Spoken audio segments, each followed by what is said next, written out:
Seterusnya 6.2 pentadbiran barat berkaitan dengan ekonomi. Sebelum tu saya ingin memohon maaf jika ada masalah di rumah saya sebab adik-adik saya ada classmate, so agak bising. Okey, kita move on. Perundangan 1. Tanah. Menjelang abad ke-19 berlaku banyak perubahan di negara kita akibat pembukaan lubang biji timah dan pembukaan ladang getah oleh pemodal Eropah. Mereka menawarkan harga yang tinggi untuk membeli tanah oleh masyarakat tempatan. Akta Tanah Simpanan Melayu. Negeri-negeri Melayu ditubuhkan pada 1913, diluluskan oleh Majlis Mesyuarat Persekutuan. Kandungan akta. Presiden boleh mengisytiharkan mana-mana tanah dalam sesebuah negeri sebagai hak orang Melayu. Tanah tersebut tidak boleh dijual, dipajak gadai atau dipindah milik kepada orang bukan Melayu seperti China dan India. Tujuan akta ditubuhkan melindungi kepentingan ekonomi British. Kedua, kebajakan kawasan tanah tersebut tidak subur dan tidak sesuai untuk kegiatan pertanian atau ekonomi. Ini ialah buruh. Perkembangan pesat dalam perusahaan biji timah dan getah menyebabkan British menggalakkan kemasukan buruh dari China dan India. Tenaga buruh dari China dibawa masuk untuk bekerja di lumbung biji timah melalui sistem kontrak. Buruh dari India pula dibawa masuk secara beramai-ramai untuk bekerja di ladang getah melalui sistem kanggani. Sistem kontrak. Melalui sistem ini, buruh dari China dibawa masuk ke negara kita oleh pihak majikan. Tambang perjalanan, makanan, pakaian dan tempat tinggal disediakan oleh majikan. Sistem kanggani. Kanggani bermaksud ketua, tandil, mandul atau penyelia di ladang getah. Pemilik ladang menghantar kanggani ke India untuk mencari tenaga buruh.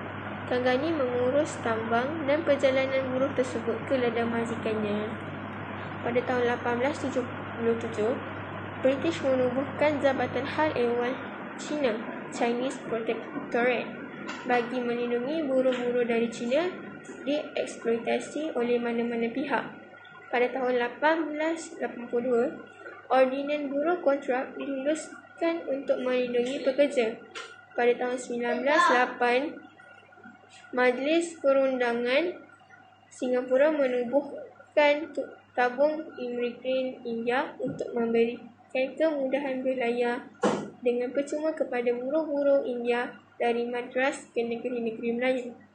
Perkembangan ekonomi di negara kita menarik dan menjadi tumpuan buruh dari Indonesia. Hal ini demikian kerana perusahaan biji timah dan getah menyediakan banyak peluang pekerjaan. Mereka merantau untuk bekerja sebagai buruh. Jabatan dan agensi kerajaan. Pada tahun 1872, British telah menubuhkan Jabatan Kerja Raya, Public Works Department. Jabatan ini membantu dalam pembinaan bangunan Sultan Abdul Samad, Ibu Pejabat Kereta Api Negeri-Negeri Melayu Bersekutu, Masjid Jami' Kuala Lumpur dan Kalkosa. British juga menubuhkan Jabatan Pertanian pada tahun 1905 yang bertanggungjawab memajukan tanaman ekonomi dan membangunkan industri getah. Jabatan ini membuat penyelidikan tanaman, menyediakan pakar teknikal kepada pengusaha ladang dan pekebun kecil. Kesan peningkatan permintaan industri getah, British telah menubuhkan institusi khas penyelidikan getah iaitu Institut Penyelidikan Getah Malaya RRIM pada tahun 1926.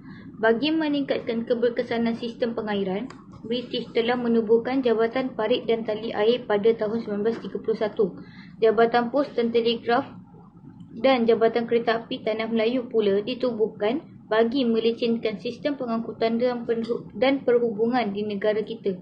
Di Sarawak dan Sabah juga terdapat penubuhan jabatan kerajaan bagi kemudahan perkhidmatan pos dan telegraf serta kegiatan pertanian.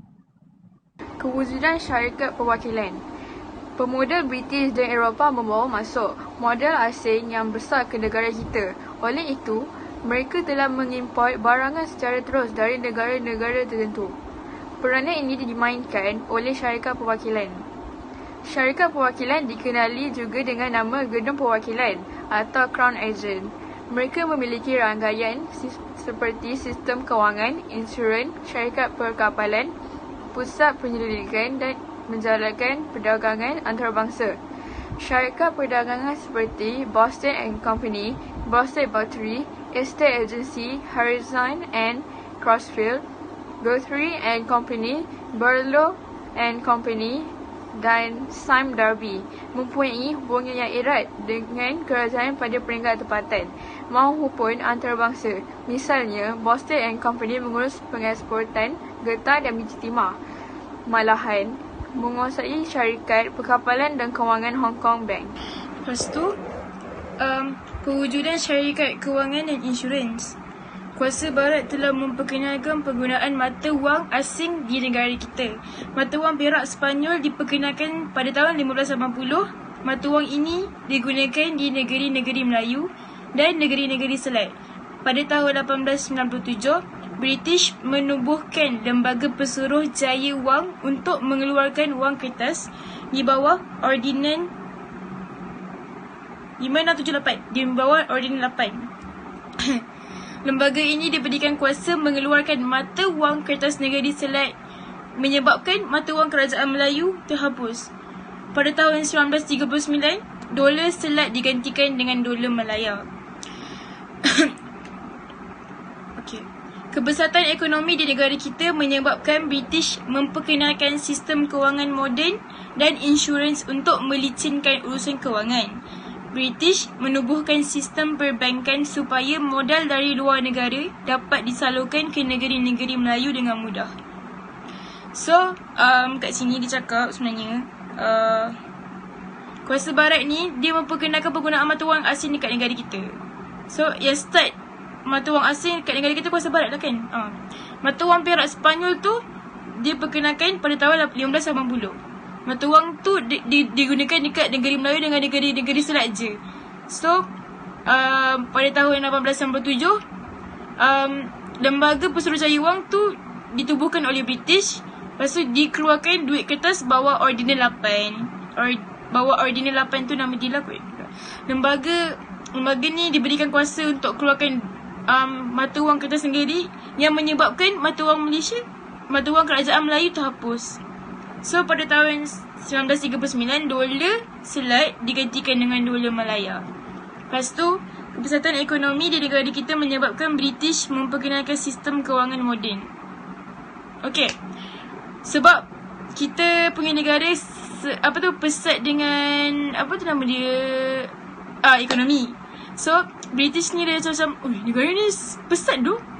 So, dia kenalkanlah sistem kewangan moden dan insurans untuk melicinkan urusan kewangan.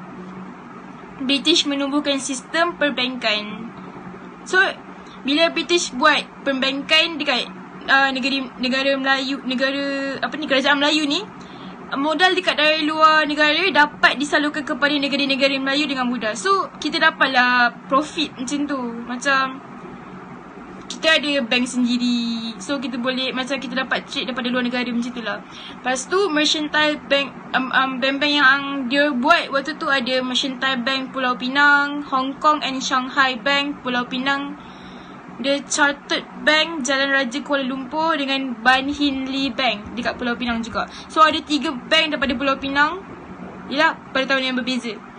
So, syarikat insurans yang terkenal ialah syarikat Royal Insurance Company 1860 dan Kian Guan Insurance Limited 1885 di Pulau Pinang serta Commercial Union 1919 di Ipoh. Pada abad ke-19 dan awal abad ke-20, kapal laut merupakan pengangkutan penting dalam sektor perdagangan antarabangsa. Syarikat perkapalan memerlukan perkhidmatan insurans maritim untuk melindungi kapal dagang dan muatan yang dibawa. Perkhidmatan insurans yang lain ialah insurans nyawa, insurans kemalangan, insurans kebakaran, perniagaan dan insurans harta. Okey. So, yang startkan dapat insurans ni ialah British kan? Yang startkan insurans ni ialah syarikat perkapalan maritim dah. Dia start pada abad ke-19 dengan awal abad ke-20.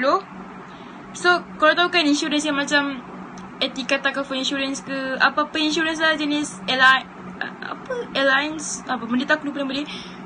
Ialah something lah insurance macam tu. Dia sediakan perkhidmatan insurans yang banyak lah. Macam insurans nyawa, insurans kemalangan, insurans kebakaran, perniagaan dan insurans harta. Contohlah kalau kau accident, kau ada insurans, kau boleh dapat duit. Kau ada orang, contohnya lah macam insurans nyawa kan.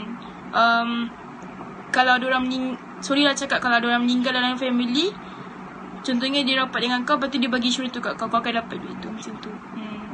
Lepas tu, British dia melakukan perubahan dalam sistem pentadbirannya bagi mengurus kegiatan ekonomi dengan cekap.